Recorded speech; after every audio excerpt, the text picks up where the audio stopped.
तो कनाडा में जो हमने घर खरीदा है वो अभी हाउस टूर के लिए रेडी नहीं हुआ। Very sorry for that, but good news is कि बेसमेंट पूरी हमारी रेडी हो चुकी है। सो आपको आज लाइफ इन बेसमेंट हम दिखाएंगे, अपनी बेसमेंट का टूर देंगे।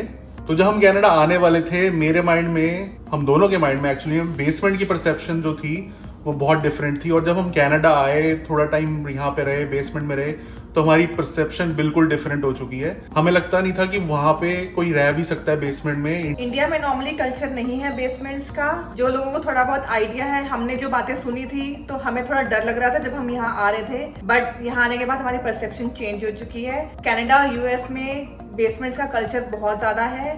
हर घर में ऑलमोस्ट बेसमेंट होती है एंड लोग यहाँ पे या तो उसको रिक्रिएशनल एरिया बना देते हैं या फिर उनके बच्चे मे बी मूव आउट हो जाते हैं बेसमेंट्स में, या फिर वो रेंट पे दे देते हैं। सो बेसमेंट की बहुत इंपॉर्टेंस होती है टेनेंट के लिए भी और एक हाउस ओनर के लिए भी। टेनेंट को इसलिए बिकॉज थोड़ा रेंट कम होता है as compare to condo apartment, तो थोड़ा सेव कर पाते हैं न्यू इमिग्रेंट्स। हम भी 3-4 महीने बेसमेंट में रहे थे स्टार्टिंग में। और हाउस ओनर के लिए ये बेनिफिट होता है कि उनकी मॉर्गेज बहुत ज्यादा होती है, बिकॉज आपको पता है कि कनाडा में बहुत महंगे होते हैं घर। तो जिसको रेंट पे देनी होती है वो दे के थोड़ा सा अपना सपोर्ट ले लेते हैं रेंट से अपनी मॉर्गेज पे करने के लिए। तो बाकी का ज्ञान और टिप्स एंड ट्रिक्स आपको बेसमेंट दिखाते हुए बताएंगे।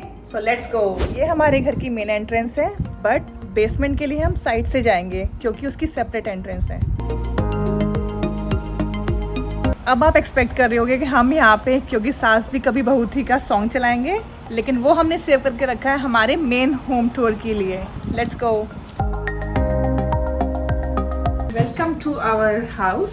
सो सबसे पहले हमने शूज उतारेंगे बिकॉज नीचे पूरा कारपेट है। एंड ये जो आप डोर देख रहे हो, ये डोर हमारे घर का एंट्रेंस है और बेसमेंट के लिए एंट्री वहां से है। सो अगर हमें बेसमेंट में जाना होगा तो हम साइड से भी आ सकते हैं और इस डोर से भी अंदर आ सकते हैं। और whenever we plan to rent it, will ensure कि हम इसको लॉक रखें सो दैट दोनों की प्राइवेसी बनी रहे। Let's go downstairs. सो नीचे स्टेज से उतरते ही सबसे पहले जो आपको रूम दिखेगा वो लिविंग रूम दिखेगा। बहुत कोजी सा कॉर्नर है ये। अगर आप देख रहे हो कि बहुत सारी पॉट लाइट्स लगाई हुई हैं, सो उसका बेनिफिट ये है कि बेसमेंट में मोस्टली लाइटिंग कम होती है। हमने थोड़ी बड़ी विंडोज करवाई है तो आपको दिखाएंगे रूम में, बट ये बिल्डर मेड बेसमेंट थी। सो आप जितनी ज्यादा रिनोवेशन या कंस्ट्रक्शन बिल्डर से करवा सकते हो, जैसे कि पॉट लाइट है, ये स्ट्रक्चरल चेंजेस हैं, सो वो आपका बेटर रहेगा। अदरवाइज बाद में आपको बहुत तोड़ा फोड़ी की जरूरत पड़ती है, तो इसलिए हमने पहले ही लगवा दी थी पॉट लाइट्स, जिससे और ये लाइटिंग बहुत अच्छी हो जाती है और बहुत कोजी कॉर्नर बन जाता है इससे। टीवी है, क्रोमकास्ट है, वाईफाई इसमें लगा हुआ है। सो हम कितनी बार मूवीज यहाँ पे आके वीकेंड पे देखते हैं, बिकॉज ऊपर वाला जो हमारा एक्चुअल लिविंग रूम है उससे भी ज्यादा ये कोजी लगता है। काउच भी हमने ये न्यू लिया था और सोफा कम बेड है। अगर एक कपल है और एक गेस्ट भी आता है तो यहाँ पे आके आराम से सो सकता है कंफर्टेबली। और इसमें आप देख रहे हो कि स्टोरेज भी है। सो कनाडा में स्टोरेज की बहुत इशू होती है, बहुत ज्यादा स्टोरेज चाहिए होती है, इसलिए हमने ट्राई किया कि बेसमेंट में बहुत सारी स्टोरेज बनाएंगे। एक ड्रेसर है, इसमें बहुत सारी स्टोरेज हो सकती है। मैंने काउच में आपको दिखाया है, स्टोरेज बहुत सारी है। और ये सोफा कम बेड है।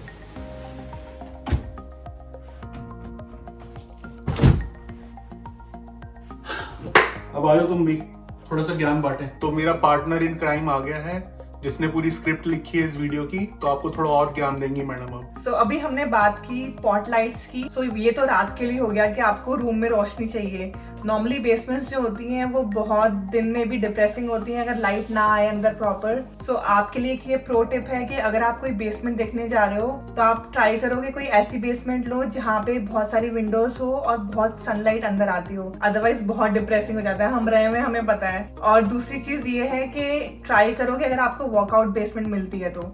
सो हमने, अगर आपने हमारे पुराने वीडियोस देखे होंगे तो हमने डिफरेंस एक्सप्लेन किया हुआ है कि वॉकआउट बेसमेंट कैसी होती है और वॉक इन बेसमेंट कैसी होती है। सो वॉकआउट बेसमेंट बेसिकली क्या होती है, वो कहने के लिए बेसमेंट होती है बट एक्चुअली वो ग्राउंड फ्लोर ही होता है। सो ऑब्वियसली उसमें खिड़कियां भी आपकी बड़ी होगी, लाइटिंग भी होगी, आपको कभी प्रॉब्लम ही नहीं होगी कि आप बेसमेंट में रह रहे हो। प्लस बहुत सारी बेसमेंट में, वॉकआउट बेसमेंट में आपको बैकयार्ड का भी एक्सेस होता है। सो वो एक बहुत अच्छी चीज होती है। इस पे बैकयार्ड का एक्सेस नहीं है बिकॉज साइड से एंट्रेंस है, तो that's good thing. Next room में चलते हैं। दूसरे रूम में जाने से पहले, बेडरूम में जाने से पहले एक इंपॉर्टेंट एरिया होता है, मोस्टली सारी बेसमेंट में होगा, ये इलेक्ट्रिकल पैनल। सो इस रूम को तो बिल्कुल भी छेड़ना नहीं चाहिए, बिल्कुल भी खोलना नहीं चाहिए जो बेसमेंट में रह रहा है। और कुछ भी इसके अंदर भी रखना नहीं चाहिए, इसको स्टोरेज की तरह कभी यूज नहीं करना चाहिए। तो हमारे पास एक छोटा सा एरिया था, बिल्कुल ब्लैंक था, कुछ इसके अंदर था नहीं, तो हमने इसमें छोटी सी क्लोजेट बना ली है। यहाँ पे अभी एक रॉड लगनी है सो दैट कोई भी आए वो अपनी जैकेट्स वगैरह यहाँ पे टांग सकते हैं। छोटी सी स्टोरेज बन गई है, सो ये भी बहुत काम आएगी। चलते हैं मेन रूम, बेडरूम के अंदर। अच्छा नहीं लग रहा मैं करता हुआ, मनप्रीति करते हुए अच्छी लगती, बट आइए बेडरूम में चलिए। ये भी बहुत कोजी बेडरूम लगता है हमें, मे बी बिकॉज कारपेट है नीचे, जो आपको बिल्डर देगा हमेशा वो कारपेट लगा के देता है, थोड़ा सा सस्ता पड़ता है हार्डवुड फ्लोर से।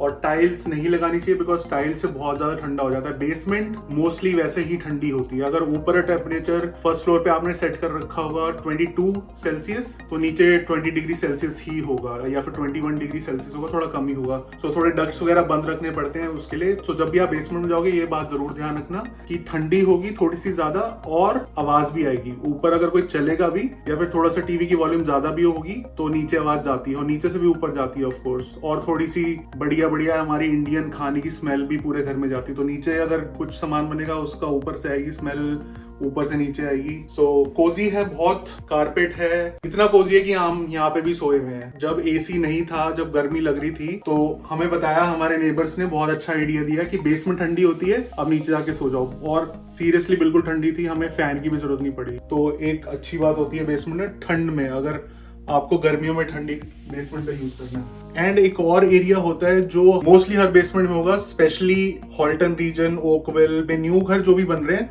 उनमें होता है, वो ये वाला एरिया होता है। इसमें एक सम पंप लगा होता है जो नीचे का सारा पानी होता है वो निकाल के बाहर फेंकता है, बहुत जरूरी होता है, अदरवाइज फ्लडिंग होने का चांसेस रहते हैं। सो मोस्टली जितने भी नए घर बन रहे हैं उसमें सम पंप लगा होता है। अगर ये ना लगा हो तो फ्लडिंग हो जाएगी, पूरा नीचे का पानी ऊपर आके पूरा कारपेट वगैरह खराब हो जाएगा। तो ये एक रहता है। छोटा सा यहाँ पे ड्रेसिंग टेबल लगा हुआ है, again storage, lot of storage, बहुत ज्यादा स्टोरेज चाहिए। अब आप सोच रहे होगे कि इस रूम में, बेडरूम में तो है ही नहीं, क्लोजेट ही नहीं है कोई कुछ भी रखने के लिए, बट वो थोड़ा डिफरेंट है, अनयूजुअल सी क्लोजेट है, वो भी दिखाते हैं आपको। वॉशरूम के अंदर से क्लोजेट है। बिल्डर ने पता नहीं क्या दिमाग लगाया है, बाहर से दरवाजा देने की बजाय अंदर से दरवाजा दिया है। हम पहले उसको बोल रहे थे कि यार कितना गलत किया है तूने, अंदर से वॉशरूम के क्लोजेट का दिया है, बट अब हमें लगता है कि कितना सही है कि आप अंदर से रेडी हो, अपना शॉवर लो और साथ में ही वॉकिंग क्लोजेट है, अंदर से आप जा सकते हो, चेंज वगैरह कर सकते हो। ठीक है, अनटच्ड अनयूज्ड वॉशरूम है। और अगर आपको पता है ये क्या चीज है तो अपने घर में जरूर लगवाना। हमने सारे अपने वॉशरूम में ये बिडे लगवाया हुआ है, वाटर जेट, क्योंकि अनहाइजीनिक और अनहेल्दी तरीका है अगर आप टिश्यू पेपर यूज कर रहे हो।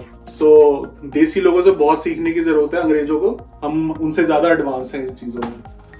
बंद हो जा भाई तू।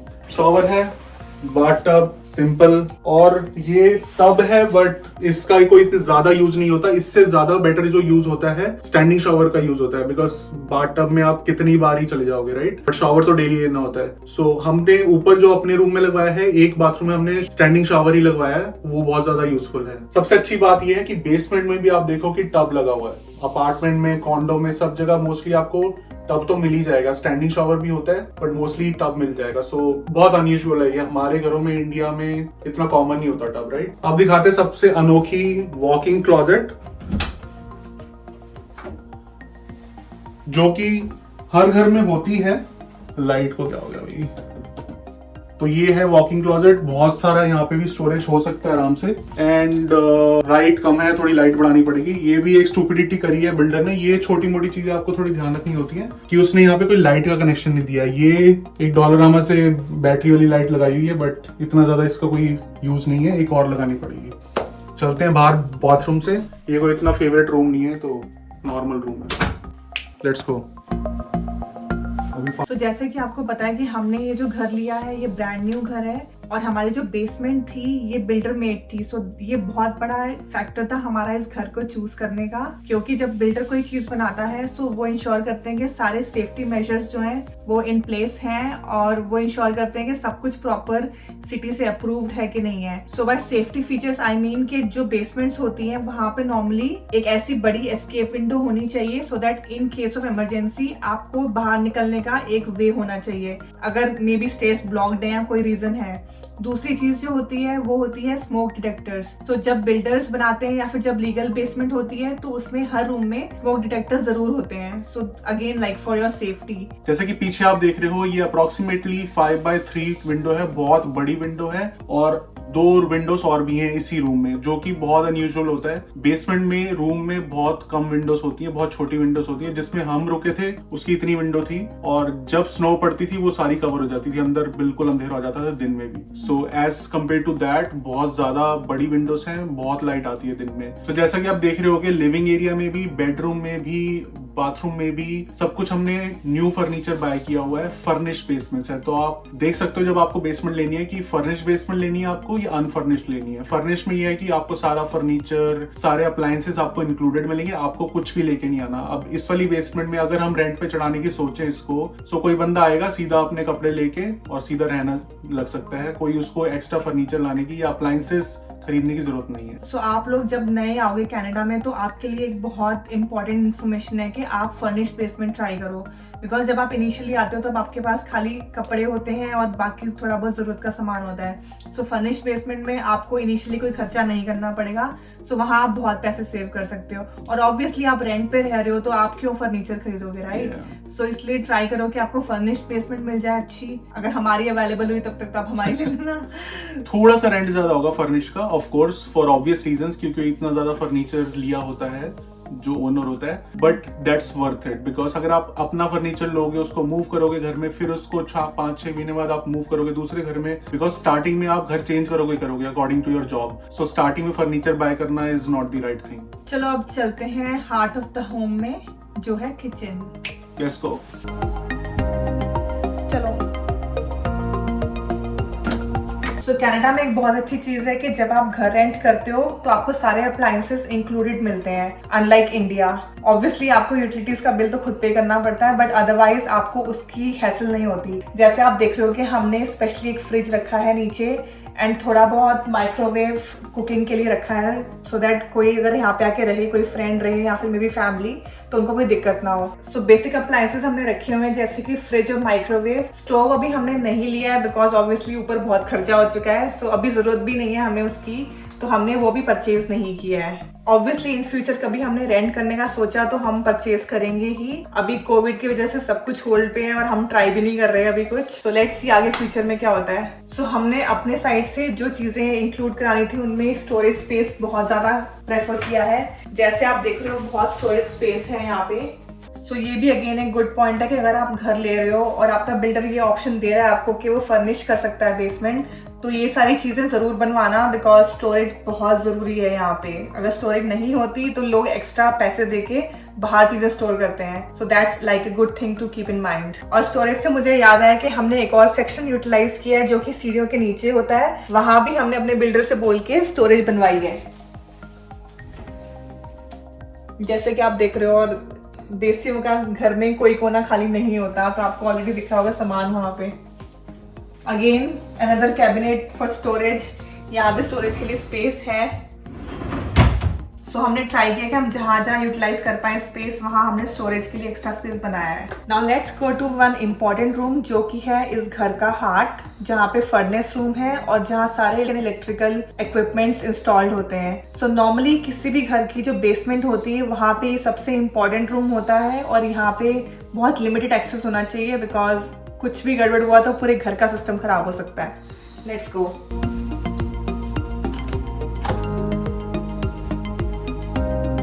सो ये वो रूम है, ऐसी होती है फर्नेस जो बिल्कुल ही इंपॉर्टेंट होती है। इसको बिल्कुल टच नहीं करना चाहिए, आपको नहीं पता कुछ भी इसमें क्या प्रॉब्लम हो सकती है और पूरा घर का सिस्टम खराब हो सकता है। ये वाटर हीटर है। जो आजकल नए घर आ रहे हैं वहाँ पे वाटर हीटर होते हैं जो बहुत ही एनर्जी एफिशिएंट होते हैं।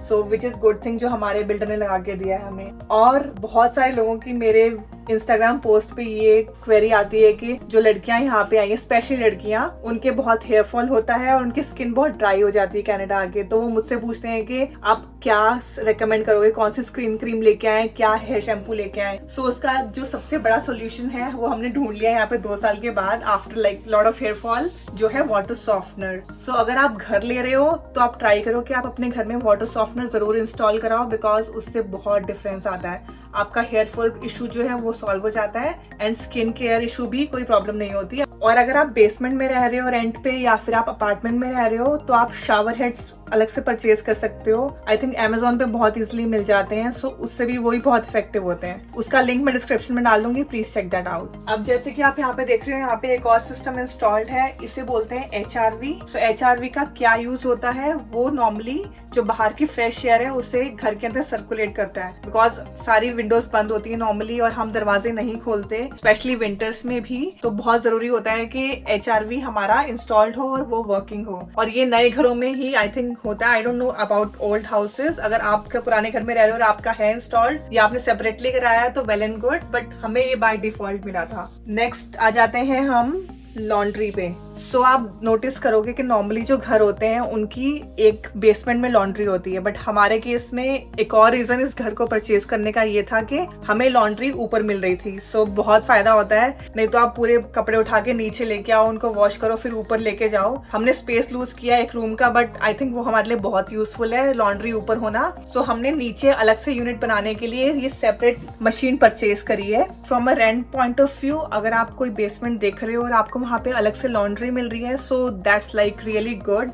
बहुत कम घरों में ये ऑप्शन होता है। सो और कहीं कॉम्प्रोमाइज करना पड़ जाए तो कर लेना, पर इस पे मत करना, बिकॉज हम अपार्टमेंट्स में रहे हुए और हमने शेयर्ड लॉन्ड्री यूज की हुई है। So hygiene wise, health wise it's not good. यहाँ पे जो भी रहेगा या मे बी रिलेटिव्स रहेंगे तो उनके लिए सेपरेट लॉन्ड्री है यहाँ पे, which is like a plus point. So ये था पूरा house tour, basement tour. Actually एक रूम की बेसमेंट है ये, आपको अगर 2 रूम की चाहिए 2 रूम की भी मिल जाती है, उसका थोड़ा रेंट ज्यादा होगा। एंड जैसा कि बोला कि फर्निश बेसमेंट का थोड़ा सा ज्यादा होता है रेंट। और अगर आपको बेसमेंट ढूंढनी है तो कुछ लोग देते हैं यूटिलिटी इंक्लूडेड, ऑल इंक्लूसिव, और कुछ लोग आपसे पार्किंग का सेपरेट लेंगे, इंटरनेट का सेपरेट लेंगे और यूटिलिटी का, let's say water bill, hydro bill का एक्स्ट्रा लेंगे। तो वो आप जरूर पता करो जब भी आप जा रहे हो कि एक्स्ट्रा क्या चार्जेस हैं। रेंट तो हो सकता है 1200, बट यूटिलिटीज का मे बी $100 और हो, तो आपका टोटल रेंट 1300 बन जाएगा। इनिशियली जब आप कनाडा में आते हो तो आप नॉर्मली बेसमेंट ही रेंट करते हो, तो ऑब्वियसली जब आप नए आए हो तो आपके पास कोई कम्यूट का साधन नहीं होगा,